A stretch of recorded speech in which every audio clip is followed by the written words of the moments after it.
Oi, pessoal, boa noite. Sejam bem-vindos à nossa aula de farmacognosia.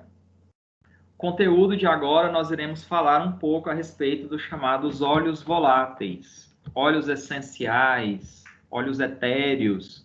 Existem diferentes designações e denominações para esses óleos. A única semelhança que a gente deve fazer desses óleos com óleo de girassol, de soja, de oliva, né? Que são o grupo dos óleos fixos, é que são substâncias lipídicas, hidrofóbicas, lipossolúveis. E é por aí que param as semelhanças. Óleos essenciais são óleos com alta tensão de vapor, que se volatilizam facilmente, geralmente odoríferos, daí essenciais, porque vem de essências mesmo, inclusive aproveitados pela indústria de perfumaria, tá? E recordando aquela aula sobre rota metabólica, eles são formados por fenilpropanoides e terpenos.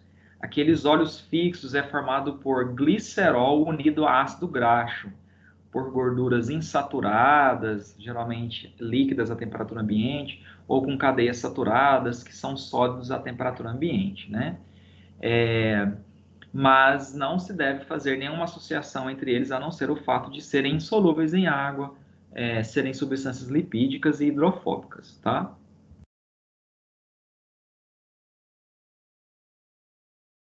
Esses óleos essenciais são definidos como sendo produtos obtidos de partes de plantas por meio de destilação por arraste com vapor d'água. Eles não têm solubilidade ou afinidade pela água. Mas na destilação por arraste a vapor, você vai aquecer água e a droga vegetal, e o calor emanado vai fazer com que o vapor d'água arraste o óleo na forma de gás, para que depois eles possam se condensar e você recolher a água separada do óleo. Eu vou falar dessa técnica hoje, tá? Bem como produtos obtidos por espremedura dos pericarpos de frutos cítricos. Então você pode obter também óleos essenciais, mas os óleos essenciais da família Rutaceae, como citrus limon, limão, citrus sinensis, laranjas, citrus reticulata, tangerina, por espremedura ou compressão a frio. Mas isso é só para obtenção de óleos essenciais de frutos cítricos. Uma outra definição, um conceito para óleos voláteis seria misturas complexas constituídas por substâncias voláteis que evaporam facilmente, por vezes até a temperatura ambiente, lipofílicas sem afinidade pela água, frequentemente odoríferas, daí essenciais, essências, e de consistência líquida obtidas de matérias-primas vegetais.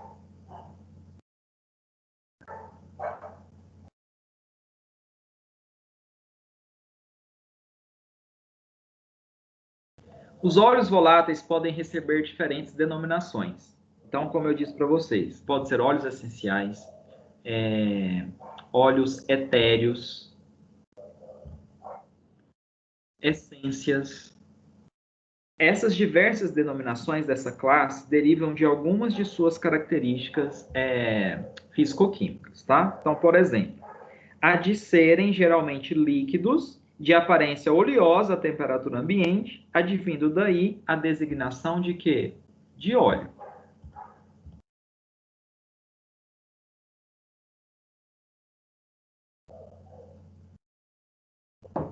Entretanto, sua principal característica é a volatilidade, diferindo assim dos óleos fixos, que são misturas de substâncias lipídicas, em geral, obtidas de sementes, ou com cadeias insaturadas, como é o caso dos óleos mesmo, né, óleo de abacate, ou com cadeias saturadas, sendo sólidos à temperatura ambiente, como é o caso da manteiga de cacau, né? Mas a composição é completamente diferente dos óleos essenciais. Nesse caso, a gente teria glicerol unidos a ácidos graxos. Esses óleos voláteis aqui são fenilpropanoides e terpenos. Então, a única semelhança entre esses óleos fixos e os óleos essenciais é a insolubilidade em água.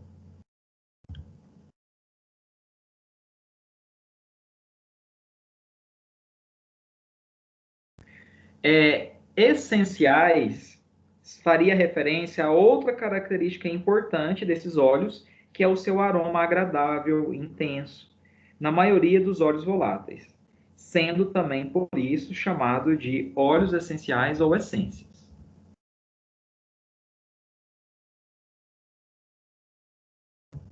Os óleos fixos, eles são misturas de substâncias lipídicas não voláteis, geralmente um álcool, glicerol unidos a ácidos graxos, e eles não têm, né, aroma agradável, não são substâncias odoríferas, tá? E a denominação etéreos devido ao fato deles também serem solúveis em solventes orgânicos apolares, como o éter, tá? Daí a denominação etéreos, né? Em água, os óleos voláteis apresentam solubilidade muito limitada, só o suficiente para aromatizar a água, formando o que a gente chama, né, de hidrolatos.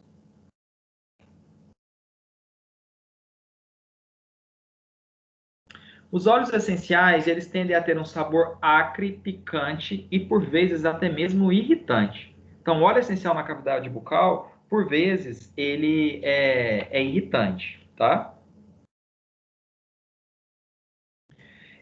Os óleos voláteis, eles costumam ser incolores, geralmente ligeiramente amarelados também, com algumas exceções. Uma delas seria o óleo volátil da camomila, né, a Matricária recutita, que tem uma coloração ligeiramente azulada, devido ao alto teor de azuleno. E uma outra modificação também seria o óleo volátil do Cariófilos aromáticos, ou Syzygium aromático, que é o cravo da Índia, tá? Que tem um óleo de coloração marrom avermelhada. Os óleos voláteis, eles são bastante instáveis, tá? Eles não são muito estáveis, principalmente na presença de ar, luz, calor, umidade, metais. Então, ar atmosférico, né, com a presença do oxigênio, pode induzir a reações de oxidação. Por vezes, eles são compostos termoláveis, que se degradam na presença de calor, de luz, são muito passíveis de sofrerem oxidação com a presença de oxigênio e umidade. Metais induzem esses óleos essenciais, induzem eles a reações de oxidação, gerando artefatos, tá? Então, quando em contato com o oxigênio do ar, em especial óleos voláteis com alta tensão ou com alto teor de hidrocarbonetos terpênicos insaturados, eles sofrem oxidação, que é muito intensificada na presença de luz. Nesse caso, as alterações químicas podem ser evidenciadas pelo aparecimento de coloração, aumento de viscosidade e a mudança também no odor, no aroma, tá? do óleo essencial.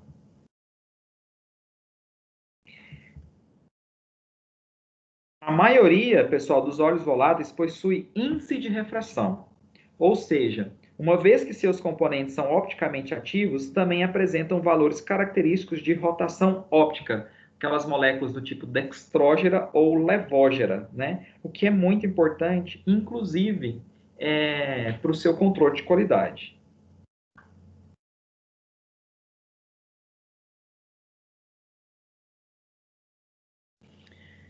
Um óleo essencial de uma planta, ela é formada por uma mistura bastante complexa de diferentes tipos de componentes, tá? Então a gente pode ter uma mistura que pode variar de 20 a 200 moléculas diferentes como constituintes daquele óleo essencial em questão, tá?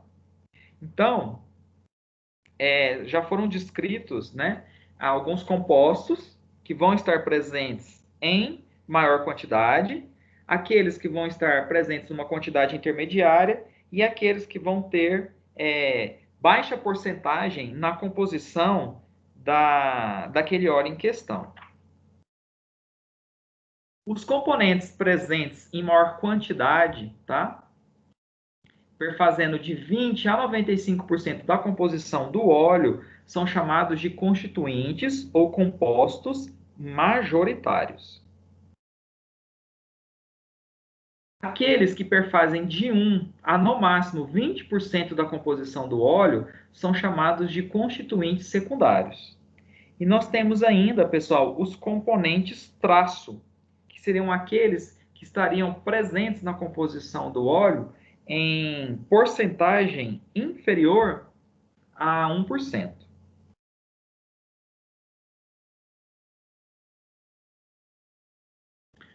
Os óleos voláteis também podem ser obtidos por síntese em laboratório, como imitações, elucidando uma rota de síntese a partir da composição dos óleos essenciais naturais.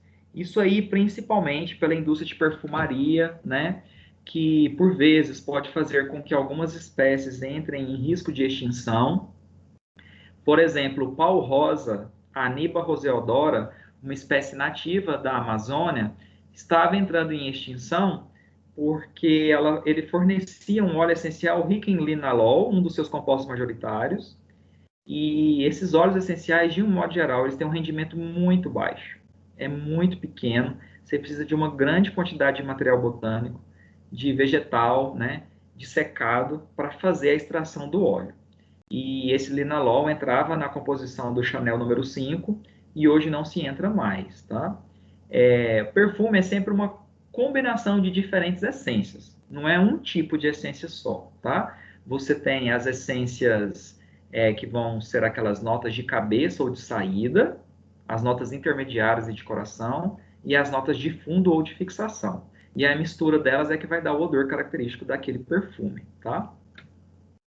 Muito apreciado esses óleos essenciais pela indústria farmacêutica, cosmética, de perfumaria, né? Agora, no caso de uso farmacêutico, as farmacopeias vão recomendar o uso dos naturais, e não esses obtidos por síntese em laboratório, tá?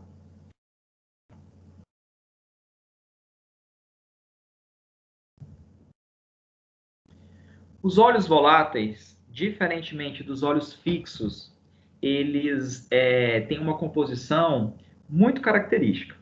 Então, os óleos fixos, no caso de óleo de soja, girassol, oliva, óleo de abacate, é glicerol unido a cadeias insaturadas de ácidos graxos. E os lipídios sólidos, como a manteiga de cacau, é o álcool glicerol unidos a cadeias saturadas de ácido graxo. Óleos voláteis ou óleos essenciais não têm ácido graxo, não tem glicerol na molécula. São fenilpropanoides ou terpenos, sendo predominante os compostos terpênicos na composição do óleo. Então, nós acabamos de ver que os óleos apresentam composição bastante complexa e que as moléculas podem variar de 20 a 200 em componentes majoritários, secundários ou componentes traço. Esses componentes podem ser do tipo fenilpropanoides ou terpenos. Geralmente, os terpenos constituem os compostos majoritários, porque são eles que predominam na composição do óleo.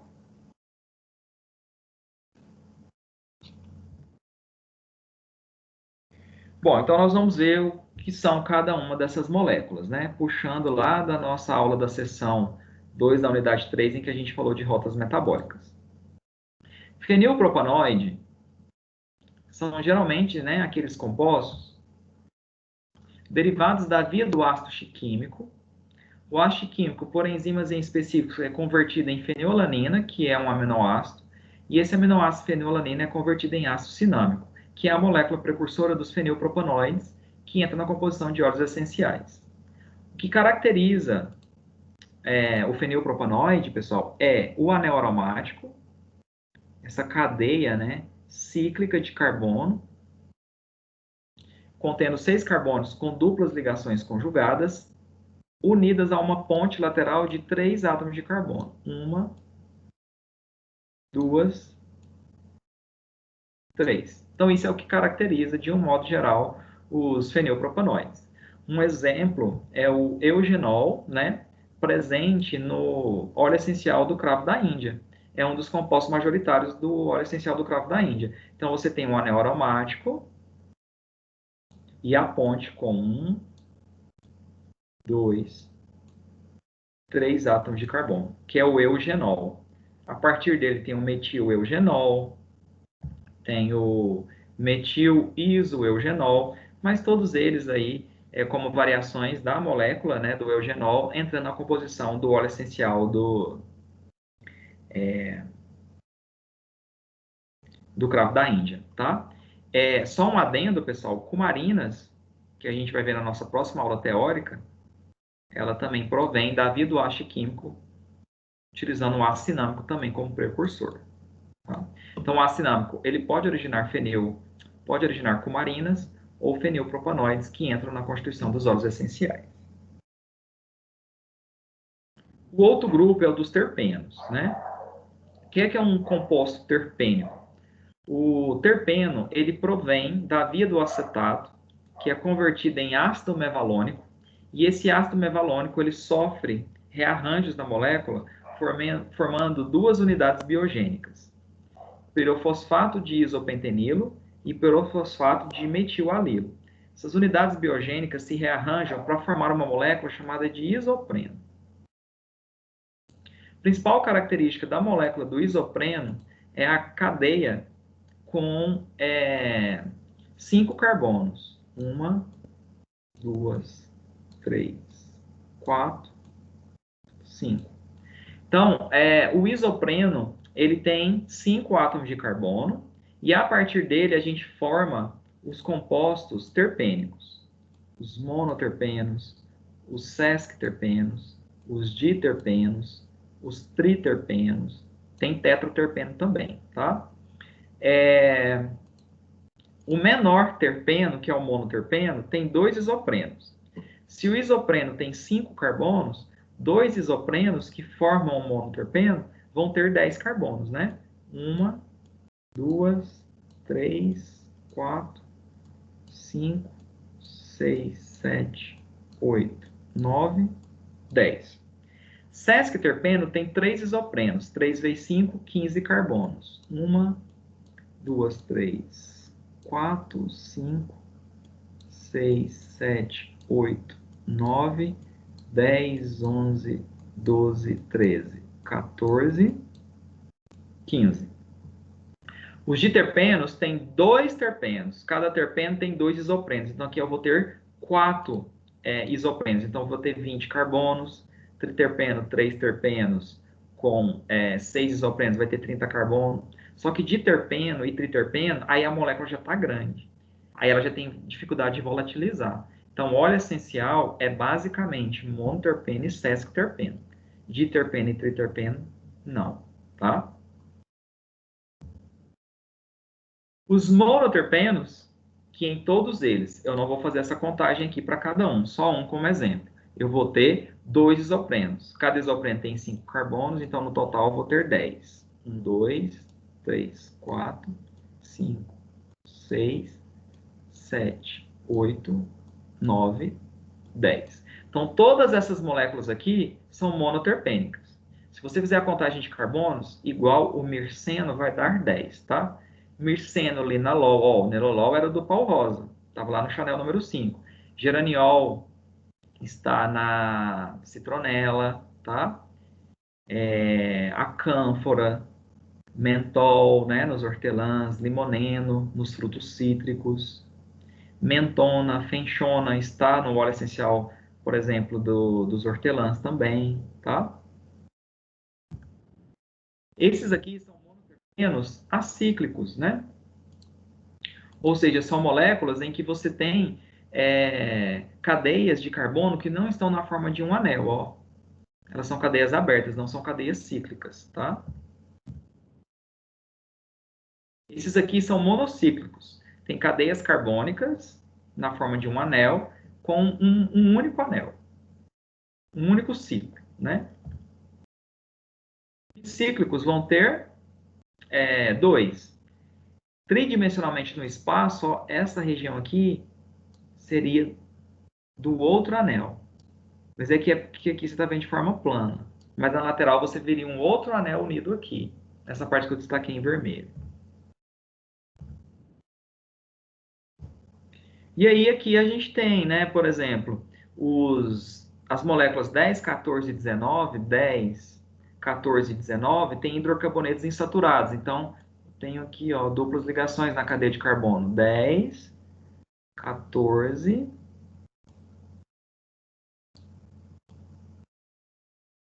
e 19.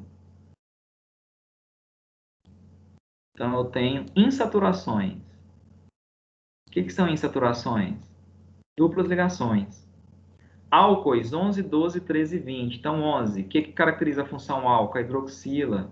Então, 11, 12, 13 e o 20. Com função cetona, tem o 16 e o 17. O que é a função cetona? C-dupla-O, né? A 16ª molécula aqui, ó. C-dupla-O, cetona. C-dupla-O, cetona. C-dupla-O, função cetona. 21. C-dupla-O, função cetona. E o 22. C-dupla-O, função cetona, tá? Lactonas, o 23. Lactona é a função éster, que é C-dupla-O dentro de um anel. C-dupla-O, O dentro de um anel. Isso aqui é uma lactona, é a função éster, C-dupla-O. E tropolonas, o 24, é quando você tem acetona e uma hidroxila que caracteriza o álcool. Então, são só exemplos de classificações de moléculas terpênicas que formam óleos essenciais, mas ninguém tem que saber essas moléculas ou a estrutura delas químicas de cor. Só, né, que você saiba identificar o que é um hidrocarboneto insaturado, quando que você vai ter um álcool na molécula com a função, né, hidroxila, cetona, C-dupla-O. Isso aí é puxando lá da química orgânica, né? Os sesquiterpenos são também terpenos que entram na composição dos óleos essenciais, só que são com 3 isoprenos. Então, não vão ter 10 carbonos, igual aqui. Vão ter 15, tá?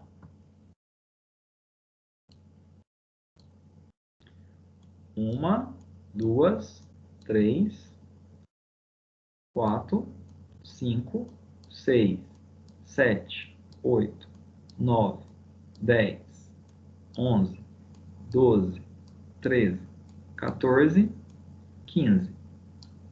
Então, é um sesquiterpeno, né? Farnesol, que está no capim-limão, Cymbopogon citratus, bisaboleno, que está no óleo essencial da camomila, tá? 1, 2, 3, 4, 5, 6, 7, 8, 9, 10, 11, 12, 13, 14, 15. Então, todos esses terpenos têm 15 carbonos, tá? Bisaboleno, a partir dele tem um alfa-bisabolol, né? Que tem excelentes propriedades sobre a pele. O alfa-bisabolol é isolado do óleo essencial da camomila e é utilizado como medicamento aí. Não sei se vocês já ouviram falar. O ácido abscísico é um hormônio, e ele evita a proliferação ou a germinação da semente antes do pleno desenvolvimento do embrião, tá? E aqui outros exemplos, né? Esses são acíclicos, né? A cadeia é aberta, tá vendo? Não é fechada.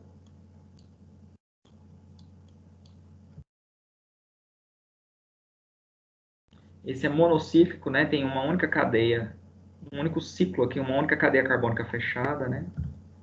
Esses aqui já tem duas, então são bicíclicos, tá? Então são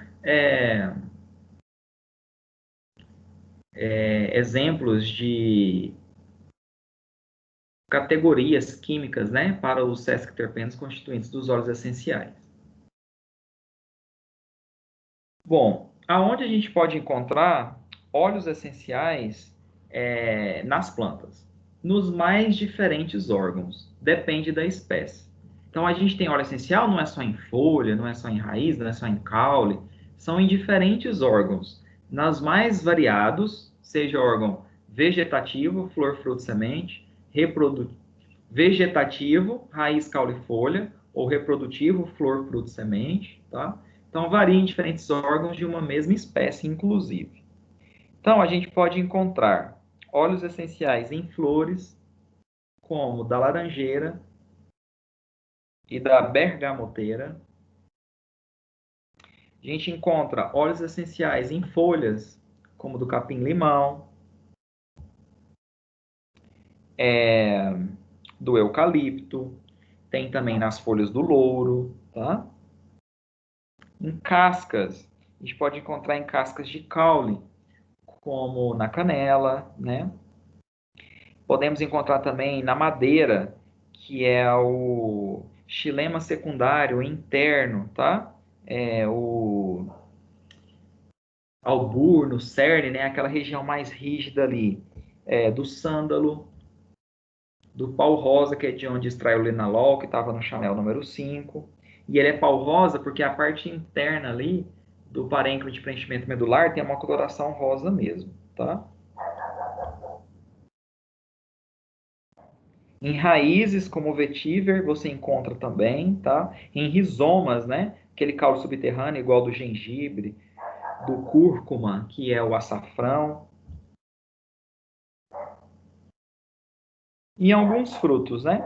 Em frutos você pode encontrar no anis estrelado, no funcho, na erva doce também, que é muito aromática, utilizada inclusive na culinária, né? Ou às vezes em sementes, como na noz moscada. Então são em variados e diferentes órgãos que você pode encontrar. Embora, pessoal, todos os órgãos de uma planta possam acumular óleos voláteis, a composição pode variar, tá? Segundo a localização em qual órgão ela se encontra, né? E óleos voláteis obtidos de diferentes órgãos de uma mesma planta pode apresentar, inclusive, composição química, caracteres físico-químicos e odores bem distintos. Então, essas regiões aqui, que foram citadas para cada uma dessas espécies, é onde a gente tem o óleo essencial de maior valor farmacêutico ou comercial que seja, né? Lembrando também que a composição química do óleo, extraído do mesmo órgão de uma mesma espécie vegetal, pode variar significativamente de acordo com a época da coleta, condições climáticas e do solo.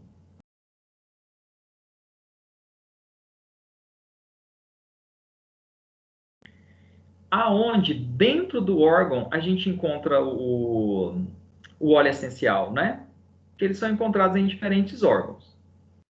Mas em cada órgão, ali dentro da folha, num caule, numa casca, a gente vai ter esses órgãos basicamente em estruturas secretoras, tá? Em tricomas glandulares, a gente tem tricoma tector, que são aqueles cilíndricos alongados com a extremidade afilada, geralmente é urticante, né? Ou, não, desculpa, geralmente são tricomas com função de diminuir a perda de água por evaporação, e os tricomas glandulares. É nesses glandulares aqui que tem o pedúnculo, e é uma cabeça globosa onde é produzido e armazenado o óleo essencial. Então, é muito comum se encontrar em tricomas glandulares. Então, aqui, ó, em microscopia eletrônica, um tricoma glandular produtor de óleo essencial da tansagem, Plantago major. Tá?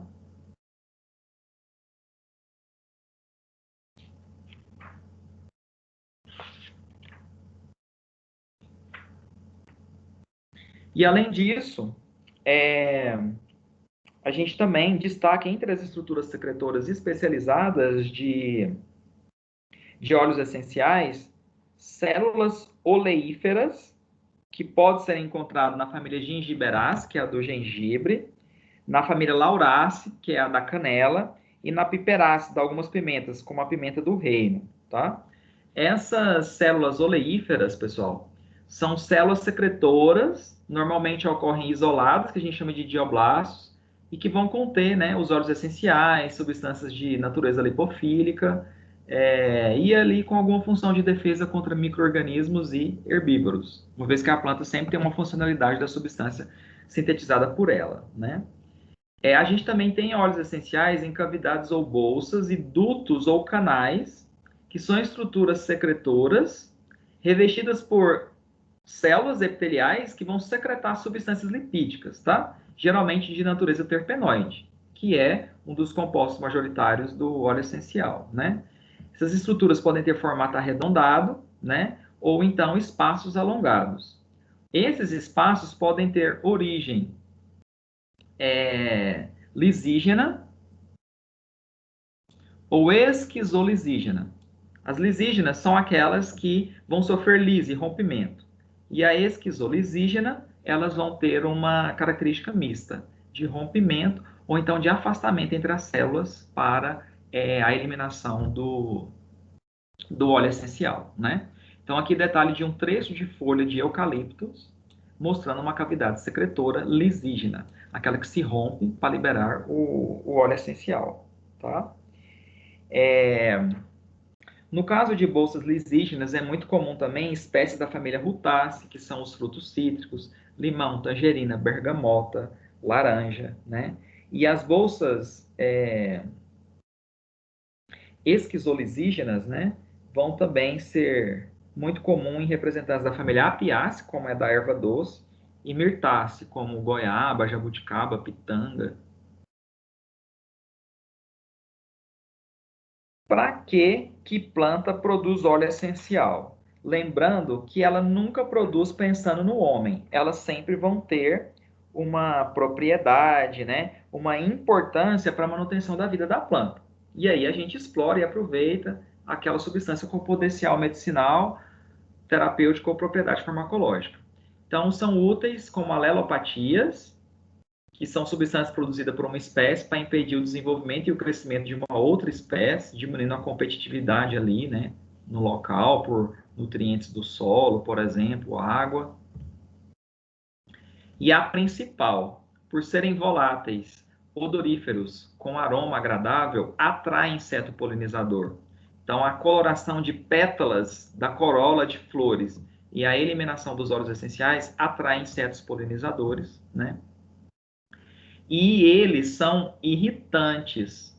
Vejam vocês que se você colocar um óleo essencial, essas essências, na cavidade bucal, não é agradável. Eles são irritantes, né? E com isso também eles acabam atuando na defesa contra predadores, justamente por conferir um sabor ou serem palatavelmente irritantes quando estão presentes em um órgão como uma folha, por exemplo. Isso acaba defendendo contra predadores. Fatores de variabilidade, né? Bom, os óleos essenciais podem variar de uma espécie vegetal para outra, ou até mesmo numa mesma espécie, em relação ao seu ciclo vegetativo, por exemplo. Então, em uma determinada espécie, a concentração de cada um dos constituintes do seu óleo pode variar durante o desenvolvimento vegetal. Então, você tem variações nos teores dos constituintes do óleo durante o seu desenvolvimento. Um estudo realizado por Oliveira e colaboradores em 1998 mostrou, por exemplo, que o conteúdo de óleo essencial para a alfavaca, né, Ocimum basilicum, da família Lamiaceae, ele era muito maior antes, né, ou pouco antes do período da floração.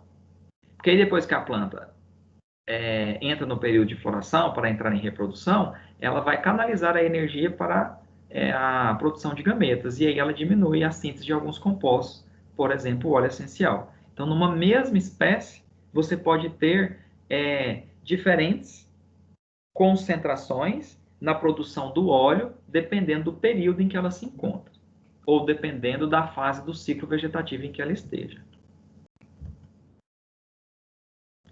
Fatores extrínsecos e edafoclimáticos, que são os fatores ambientais e do solo, por exemplo, também vão muito influenciar. O ambiente no qual o vegetal se desenvolve e o tipo de cultivo também influencia a composição química dos óleos, tá? Temperatura, umidade relativa, duração total de exposição ao sol, regime de ventos, tá? Vão exercer influência direta, principalmente sobre espécies que possuem estruturas de estocagem na superfície, igual aqueles tricomas glandulares, né? Nos vegetais em que a localização de tais estruturas é mais profunda, a qualidade dos óleos vegetais é mais constante, tá? Os óleos voláteis liberados por aquelas estruturas, né, secretoras, lisígenas, esquizolisígenas, mais internas, então elas tendem a ter uma composição mais constante, né, mais estável. O grau de hidratação do terreno, a presença de micronutrientes como nitrogênio, fósforo, potássio, pode também influenciar a composição dos óleos voláteis, tá? Não se pode prever ou estabelecer um único padrão, pois cada espécie vai reagir de forma diferenciada a essas modificações do solo, edáficas, ou do ambiente, climáticas. E a gente tem também, quanto à variabilidade, uma característica muito peculiar, que é a variabilidade infraespecífica ou quimiotipos. A ocorrência de quimiotipos ou raças químicas é frequente em plantas ricas em óleos essenciais. Nesse caso, os vegetais são botanicamente idênticos, mas diferem em termos químicos. O que acontece, pessoal? Você tem uma mesma espécie, botanicamente elas são idênticas. Então, quanto à morfologia externa, na composição, estrutura dos seus órgãos e na anatomia interna da constituição de seus tecidos, ela é idêntica. Tipo de folha, os parênquimas, tudo que você analisar botanicamente dizendo, a planta é igual. Só que quando você faz a extração do óleo daqueles dois indivíduos, né? E faz a análise e a elucidação, geralmente por cromatografia gasosa associada à espectrometria de massas, os óleos têm composição diferente. Então a gente fala que são espécies de um mesmo tipo, mas de quimiotipos diferentes. Elas são botanicamente idênticas, mas elas se diferem quimicamente na composição de seus óleos. Essas diferenças não vão depender de fatores do solo, do clima, do ambiente ou fisiológicos, mas são essencialmente de natureza genética. As plantas estão ali no mesmo ambiente, são botanicamente idênticas, têm a mesma constituição de órgãos e tecidos, mas elas se diferem na composição química de seus óleos. Isso é devido a variações genéticas de enzimas que levam à produção desses diferentes componentes. Rosmarinus officinalis, isso é muito comum. Você tem a mesma planta, só que quando você analisa de pés diferentes a composição do óleo, você pode achar diferentes quimiotipos. Então, espécie Rosmarinus officinalis quimiotipo 1, por exemplo. Espécie Rosmarinus officinalis quimiotipo 2, tá? Professor, como é que eu faço a extração de óleos essenciais? Tem diferentes técnicas. Uma delas é a enfloração. Na enfloração, o que você vai fazer para extrair o óleo essencial? Esse método já foi muito utilizado, atualmente é empregado apenas por algumas indústrias de perfume, tá? No caso de algumas plantas com baixo teor de óleo, e os óleos ou essências obtidos a partir desse método geralmente são de alto valor comercial. É empregado para extrair o óleo volátil que estão em pétalas de flores, né? Laranjeiras, rosas, né? As roseiras é muito comum. As pétalas vão ser depositadas à temperatura ambiente sobre uma camada de gordura. Aqui, ó, as pétalas sobre a camada de gordura. Durante certo período de tempo. Em seguida, pessoal, essas pétalas, elas são esgotadas e substituídas por novas até a saturação total, quando a gordura é tratada com álcool. Então, você adiciona essas pétalas, deixa ali por um certo intervalo de tempo. Depois você faz a saturação dessas pétalas, trocando elas ou a camada de gordura, e depois essa camada de gordura ela é mergulhada em álcool, tá? E aí, então, para se separar o óleo volátil do álcool, ele é destilado a baixa temperatura, e o produto assim obtido, ele tende a ter um alto valor comercial. Esse método de extração laboratoriamente ele não é mais utilizado, só pela indústria de perfumes, para obtenção de essências de alto valor comercial. Os perfumes são misturas de essências, as notas de cabeça ou de saída, intermediárias ou de coração, e as de fundo ou fixação. Um outro método para a obtenção de óleos essenciais é a prensagem a frio ou espremedura. Mas ela basicamente é limitada para a obtenção de óleos essenciais a partir de frutos cítricos, tá? Ela tem uma vantagem, que é a geração de pouco ou nenhum calor durante o processo. E isso é importante porque os óleos, por terem alta tensão de vapor, volatilizam facilmente, né? Os rendimentos são baixos, né? Na maioria dos casos, então essa é uma desvantagem. É considerado o método de escolha para obtenção de óleos da parede, né, do pericarpo de frutos cítricos, laranja, bergamota, tangerina, limão, tá? Devido à relativa instabilidade térmica dos componentes aldeídicos contidos no óleo essencial desses frutos cítricos. Durante o processo extrativo, pessoal, vai ocorrer a ruptura das glândulas de óleo por meio da prensagem e o óleo é removido do material vegetal prensado com um jato de água. A seguir, o óleo é separado dessa emulsão, né? Porque o jato de água juntamente com o óleo forma uma dispersão aquosa e oleosa por meio de decantação, centrifugação ou destilação fracionada.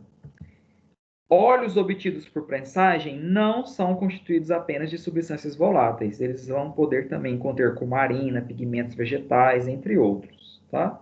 Portanto, quando o objetivo é obter o óleo volátil puro, essa técnica não deve ser utilizada ou é necessário posteriormente um processo de purificação para extrair o óleo volátil desses outros componentes. A hidrodestilação, ela é o processo, um dos mais utilizados para obtenção de óleos em laboratório. Então, você vai pegar o material vegetal dessecado, colocar num balão de fundo chato, envolto por uma manta aquecedora e adicionar água. Água em quantidade suficiente para cobrir o pó da planta. A manta aquecedora vai fornecer calor, né? E o calor vai causar a evaporação da água juntamente com o óleo, que tem alta tensão de vapor. A água, juntamente com o óleo, vão evaporar, vão passar por um condensador e em contato com as superfícies frias do condensador, que está ligado a uma mangueirinha, pelo qual constantemente está passando água para deixá-lo resfriado, os vapores de água e do óleo vão se condensar, voltar para a forma líquida. A água, que é mais densa, fica na parte inferior e o óleo, menos denso, na parte superior. Você recolhe a água, fecha o dispositivo e recolhe o óleo num outro recipiente, tá? Pode ser que fiquem algumas gotículas de água no óleo, aí você adiciona um pó dessecante, que é o sulfato de sódio anidro. Absorve esse óleo com uma pipeta de vidro para evitar a formação de artefatos.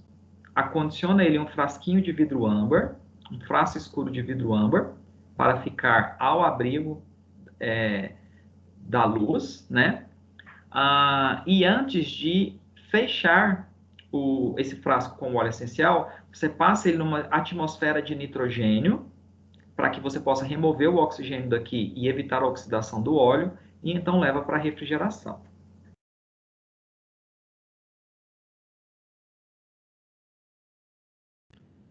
O método de extração de arraste por vapor d'água é semelhante ao da hidrodestilação, mas tem uma diferença fundamental. O material vegetal e água não ficam juntos durante o processo. Então, você vai colocar 2 balões, cada um deles em contato com uma manta aquecedora, mas no primeiro balão você vai pôr água e no segundo o material vegetal, né? A folha, a casca, que seja. As mantas gerarão calor que vai levar à evaporação e à formação de vapor da água, que vai passar por esse tubo em U e chegar até o balão ou outro recipiente onde você tem o aquecimento do seu material vegetal.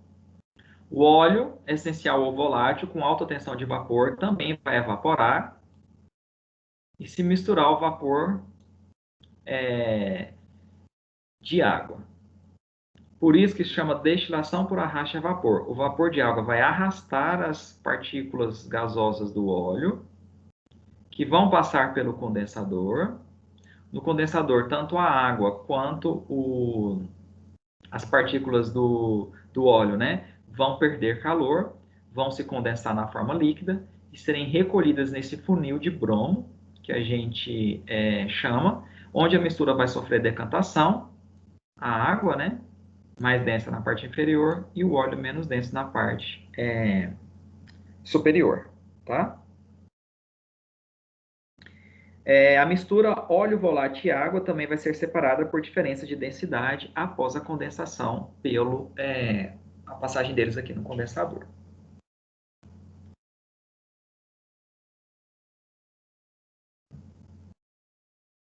Propriedades farmacológicas e usos terapêuticos dos óleos essenciais.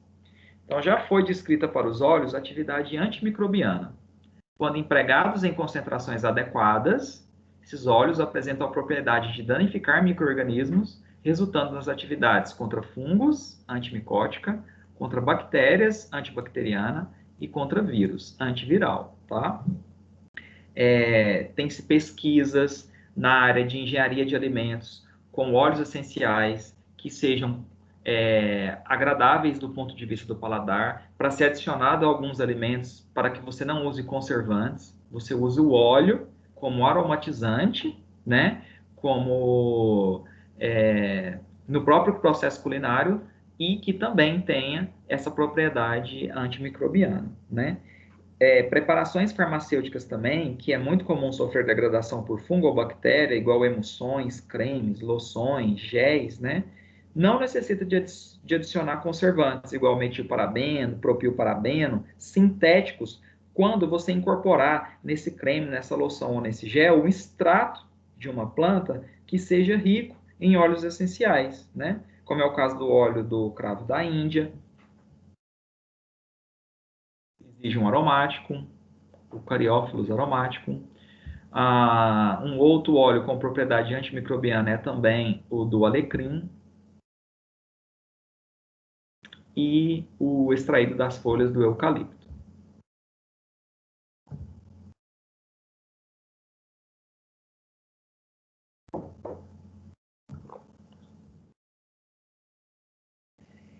A atividade expectorante, alguns óleos essenciais, tá? Tem atividade irritante sobre a mucosa do trato respiratório, contudo, a fluidificação efetiva do muco, né?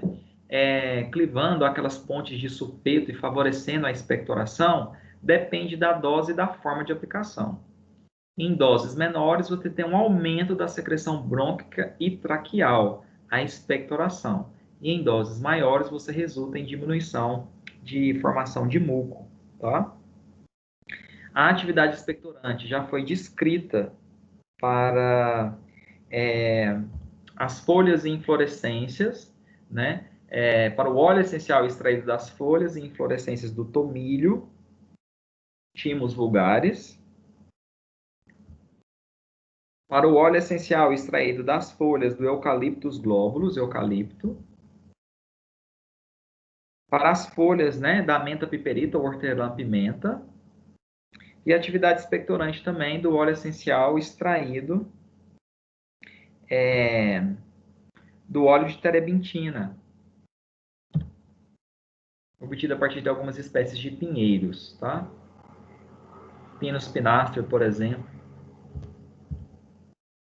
Atividade estomáquica, carminativa, espasmolítica e colagoga, né? Então, a estomáquica é a propriedade que alguns óleos essenciais têm de estimular secreções digestórias.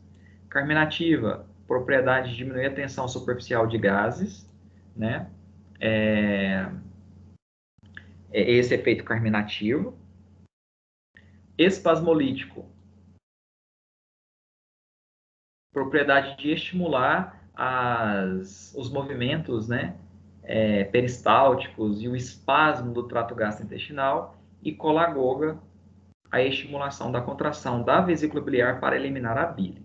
Colerética é quando estimula a produção de bile. Colagoga é quando você estimula a contração da vesícula biliar para a eliminação da bile.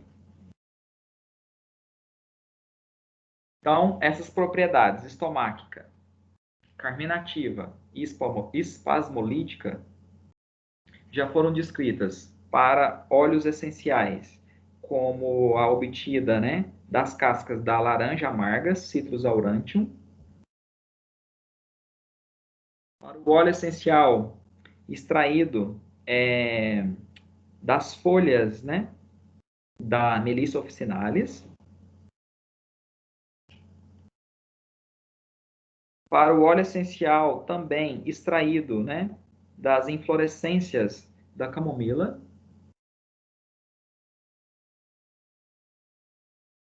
Essa propriedade de estimular secreções digestórias, diminuir a formação de gases, né, carminativa, estimular os movimentos peristálticos, espasmolítica e a contração da vesícula para a eliminação da bile no intestino, também já foi descrita para frutos, né, da erva doce ou anis, Pimpinella aniso, para os frutos do anis estrelado, que é uma planta nativa do cerrado, e também para os frutos, tá, do cardamomo, carum carpe.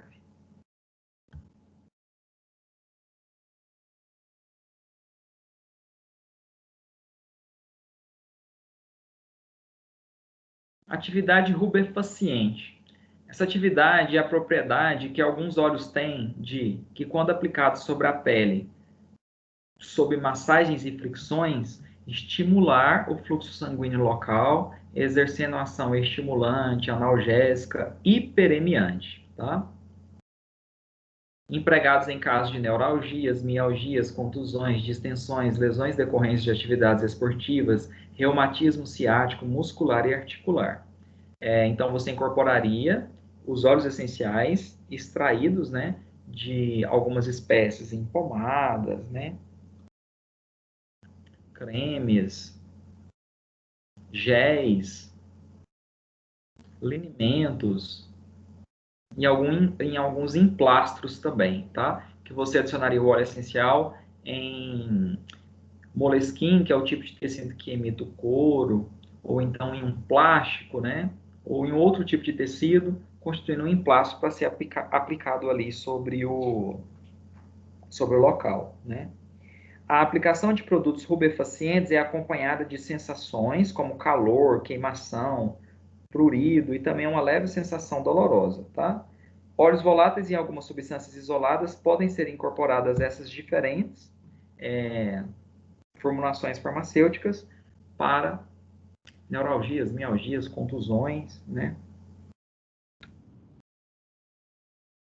Atividade intensificadora de estímulos fisiológicos. Já foi feito, né, alguns testes pré-clínicos em vivo, tá, que demonstrou que certos estímulos eles vão ser mais efetivos quando ocorrem concomitantemente com certos aromas. E isso está intimamente relacionado aos óleos essenciais, que fornecem substâncias de odor agradável, odoríferas ou essências, né? A partir desses experimentos, concluiu-se que a estimulação olfativa adicional eleva a importância do estímulo fisiológico e, como consequência, a eficácia no desencadeamento de determinadas reações. Então, por isso, né, que é comum produtos que utilizam efeitos sensoriais, como os travesseiros de ervas, os aromatizantes de ambientes, né, empregados como adjuvantes em terapias psicossomáticas, né, em que a parte orgânica ou fisiológica sofre influência de fatores psicológicos, né, digamos assim.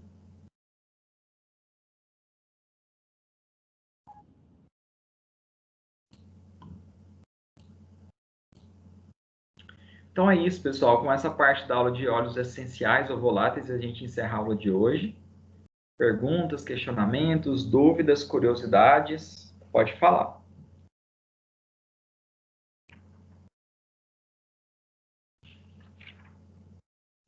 Acho que por enquanto não, professor. Depois que pegar para estudar mais a fundo, capaz que tem. As questões do trabalho, né, do questionário lá, do formulário, valendo as pontuações de atividade de sala de aula, vai levar vocês a pesquisarem no material, no livro, e é isso mesmo, não quer dizer que você tem que abrir, o aluno às vezes abre aquelas questões, aí ele não consegue responder por si só e falar, não estou entendendo nada do conteúdo. Na verdade, essas atividades de sala de aula é para estimular a capacidade de busca de pesquisa e informação sobre o conteúdo, porque elas realmente não são respostas diretas. Tem enunciados longos que dependem de interpretação, e essa sua capacidade de buscar e embasar em diferentes materiais, livro, os próprios slides da aula, a gravação da aula, em artigos, né, internet, e a partir desse compilado aí, você conseguir chegar na resposta correta, tá? Mas a gente vai tirando a dúvida ao longo das aulas. Às vezes, se você estiver assistindo a aula, pessoal, eu sei que gera uma curiosidade, assim, no momento, né? Ou na hora da resolução desses exercícios, eu não me importo de entrar em contato pelo WhatsApp mesmo. Pode entrar, às vezes eu não respondo na hora, porque eu estou em aula, ocupado, mas assim que eu ver a mensagem, aqueles alunos que já me mandaram, eu sempre gravo um áudiozinho explicando. Eu não me importo com isso, não, tá bom? Tem um grupo dessa turma aqui, professor, à noite, dessa matéria? Então, eu não participo desses grupos de aluno, mas provavelmente, porque aqui eu acho que é terceiro, quarto e quinto período, não é isso? Eu não sei, eu sou do quarto, né? O quarto período não tem um Eu grupo vi, montado pelo eu representante. vim tá, é porque eu vi o que o senhor mandou o Murilo da turma matutina. Aí eu vi que o senhor tinha mandado um áudio para ir lá, e como eu ainda estou no grupo de lá ainda, aí eu vi que o senhor tinha mandado atividade e tal, falando sobre o estágio também. Ah, estágio não, a aula prática. Aham, é porque a aula deles é na segunda e a aula de vocês é na quarta, tá? É, Mas se você quiser o roteiro, pode mandar uma mensagem no meu WhatsApp ou, não, né? eu tenho o roteiro já, eu já imprimi já. É porque eu só Ah, queria saber se tinha um grupo, que alguém tem um grupo aqui dessa matéria. você não fala, não é nem do período, não, é para a disciplina em específico, né? É, porque assim, às vezes o senhor manda alguma coisa para o representante passar para os alunos, né? Queria saber Uhum. se tinha um grupo dessa matéria. Acho que não tem, né? Não, eu acho que deve ter um grupo do período, mas da disciplina em específico, não. Agora, se tiver algum aluno aí querer se manifestar quanto a isso, pessoal, aí vocês se comunicam entre vocês, tá bom? Beleza, obrigado. Então é isso, pessoal. Obrigado pela atenção. Até quarta-feira que vem na aula prática. A gente não vai ter gravação aqui pelo Teams. A gente retorna na outra quarta com continuidade do conteúdo. Bom resto de semana. Fiquem com Deus. Se cuidem. Beleza, obrigado.